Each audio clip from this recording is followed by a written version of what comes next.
Hi gang, Scott here. I have a lighting accessory review for you today. This is for the Sandmarc Prolight Mini RGB LED light. This LED-based lighting solution, it's very versatile. I've been working with it for a few weeks and I've gotten enough of an understanding of how it works, how it's fitting into my photography and my videography that I wanted to share a thorough review with you. So we'll go through what this device is, who it's for, all the specs on it, how to use it, and my experiences with it. What's been good, what could use some improvement. So if you're looking for some type of portable, versatile lighting solution, this might be the one for you. So grab a cup of coffee, sit back, and let's get started. All right, so this is the Prolight Mini RGB from Sandmarc, and that's going to become a mouthful, so we'll just say Prolight RGB or Prolight for short. But the RGB part is important. There is a kind of a baby sibling to this product, just a Prolight bicolor. That just gives you a couple of different color temperatures, like a warm and a cool, where this gives you the full spectrum of color. You can dial in any saturation. You basically have full HSV control on setting the colors of this light. But you can see it's very, very small. It's very nimble, very light. It's about the size of a business card. So if I take my business card and just pop that over the top of it, it's right there. It's really small, very compact. Just a handful of buttons. We'll go through about how those work. Let me run down the specs for you though on the actual product here. It's got 36 LEDs in it. Color temperature range from 1000 to 10,000 Kelvin. Maximum brightness of 600 lux at about a half a meter. I mentioned the dimensions, they're very small. And it's very, very light. This weighs in at 86 grams, about a quarter of a pound, give or take. Super light. You can put this in a shirt pocket and barely notice it. So very nimble type of kit, and something that it also comes with a few other things. It's got things in the box with it. It's got the light itself, of course, a hot shoe mount, there's a diffuser, there's a USB-C charging cable, microfiber pouch, so if you don't want to carry it just raw like this, you've got a pouch for it. I'll be honest, and I put it in my bag. I'll put the diffuser on the front because it just gives a nice little protection for the device. And there's a good air gap between the front where the LEDs, when they're on, and the diffuser. So you have heat dissipation like you'd want with a diffuser. You don't want that right up against your hot element there. But but who is this device for? It's really for anyone that is doing, let's say, video conferencing. We're all doing video conferencing these days. You can have this as a nice accent light or your primary illumination. You can dial up and down the brightness depending on how you need it to be. You can change the color a little bit, and I'll show you how to operate the device a little later in the video here. It's also very useful for vloggers and videographers. You throw a little accent light. If you're filming at night, this throws plenty of light to light up a subject for doing a street interview or any kind of behind the scenes type of work. It's also useful for studio work, like portraits.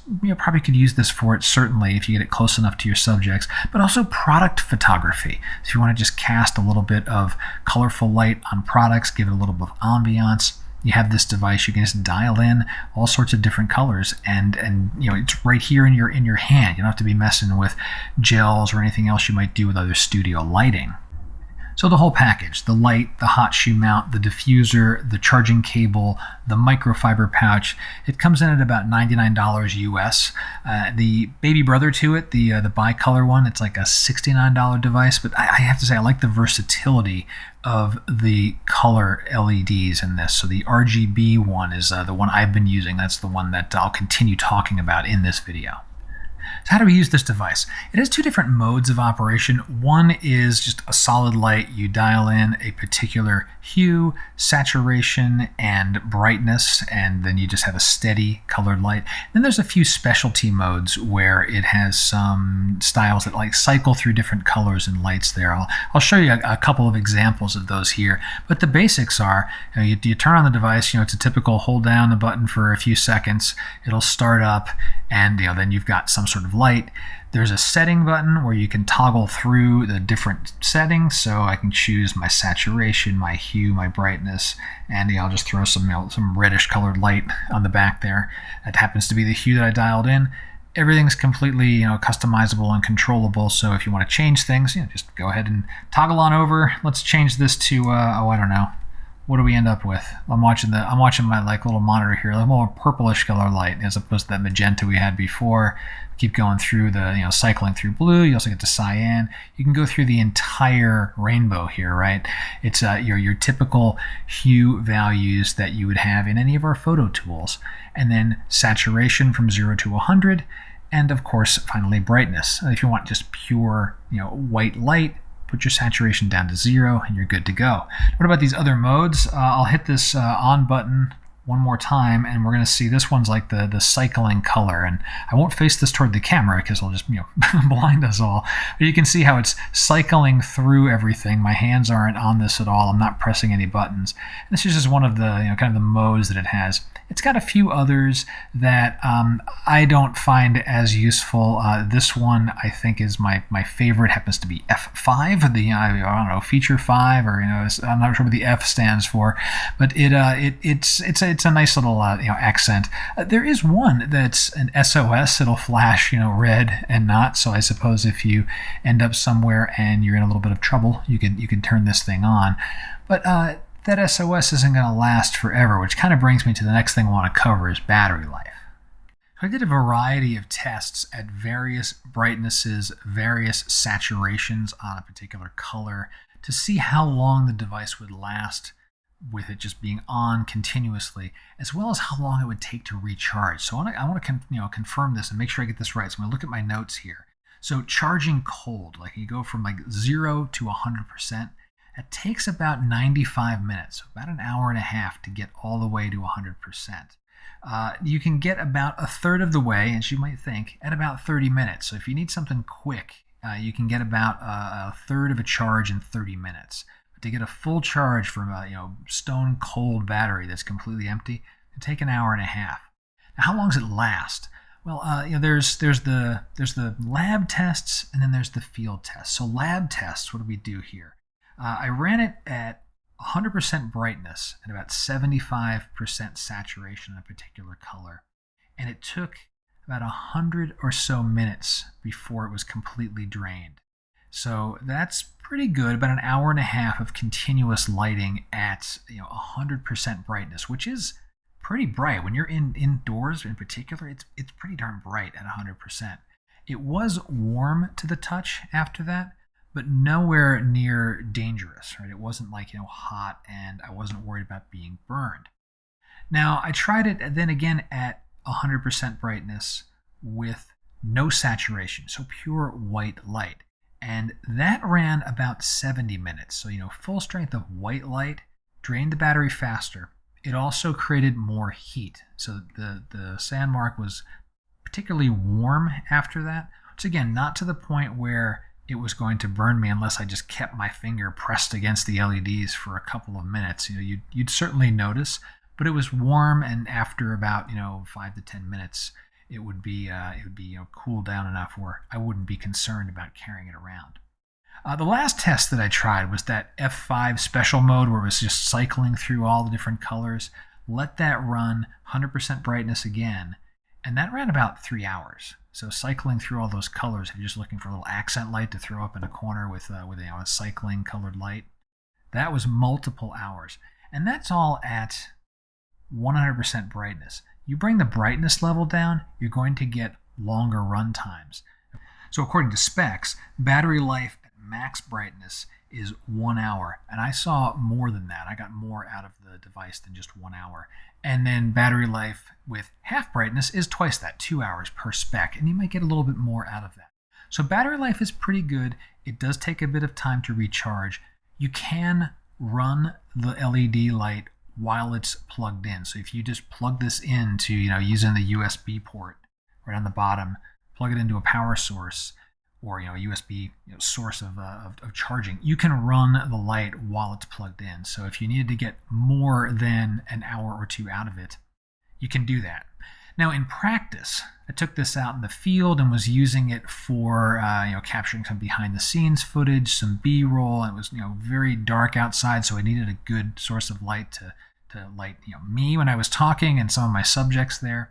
I used it out in the field when I needed it, turned it on, used it, turned it off, and I was out for several hours on this morning, and I didn't even get to the point of like draining a quarter of the battery. So depending on your use case, in practice, you may get a full day out of a charge because you're not just running it continually.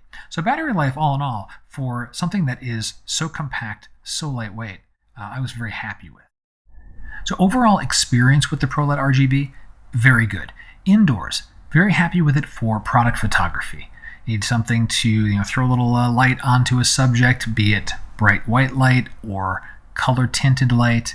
This device will do really well for you. You can use it for still life photography as well.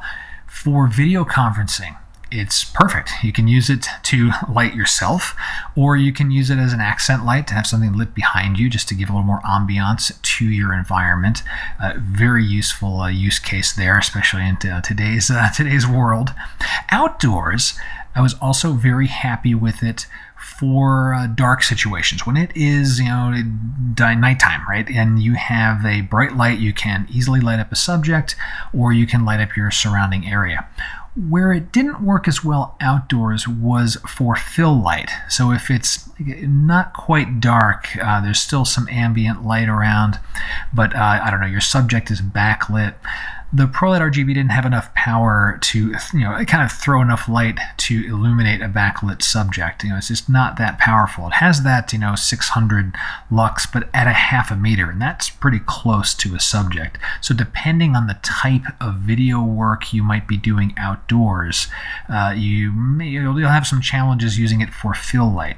But overall, it is a very versatile and it's a really good device. And I'll mention again that the heat dissipation is very good. I never had a concern where I would be burning myself after the light had been on for more than an hour or so. Be warm to the touch, but not to the point where I was concerned for my physical safety. So what could be improved with this device? First is the diffuser case. Now I like that it's got good padding, it's sturdy, it grips the Sandmarc light very well. I'm not worried about it falling off. But where the mount is for your tripod or if any type of your quarter-inch mount, once you've screwed it down on something, it's not easy to take the diffuser off because it's fully surrounded there. You kind of have to unscrew it, take the diffuser off, put it back on. So there's not an easy way to kind of release the front of it. I'm thinking about actually cutting around the mount area just so I have a place where I could slide the diffuser on and off more easily. Because I did find situations where sometimes I wanted the diffuser on, sometimes I wanted it off, and it was a little cumbersome to unscrew the thing, take the diffuser off, put it back on. You can kind of crunch it out of the way, but I think I'm going to just do a little cut on the casing there and solve that one problem myself. A couple of other things that I would like to see is some sort of remote control.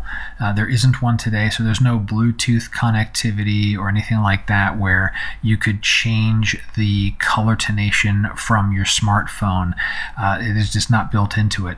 That would also incur a battery drain, so I kind of get the trade-off. I've got other devices and lighting solutions that do have Bluetooth, and the battery just drains out of it so fast because it's constantly looking for some sort of external control. So I kind of get that one. Maybe a nice switch on the device to say Bluetooth yes, no, and then have the best of both worlds. The last thing that I would like to see is the ability to save presets or your three favorite color modes or settings for the light. That's missing. And so if you have a few color tones that you really like, your go-tos, I don't know, maybe if it's a cool blue with 40% saturation or something like that, you're going to have to dial it in every single time. And so you have to remember, I want a hue of, 240, and then my saturation becomes, 40%, and then I set my brightness to whatever I need. Those ones you have to kind of just remember. You can't program a custom button or a memory setting in the device. So that would be a welcomed addition to an otherwise really, really nice product. So that is the review of the Sandmarc Prolight Mini RGB LED light. I give it a thumbs up. I will continue to be using it in my photography and my videography, certainly on my field adventures when I'm out and it's quite dark, but I still want to share some of the surround with you and explain what's going on with the photographic scene there. And I'll also be using it for video conferences. It's really handy because it is so lightweight, so compact. I can't take studio lights with me everywhere, nor would I want to, but I can put that in a bag and have it with me, anywhere that I go.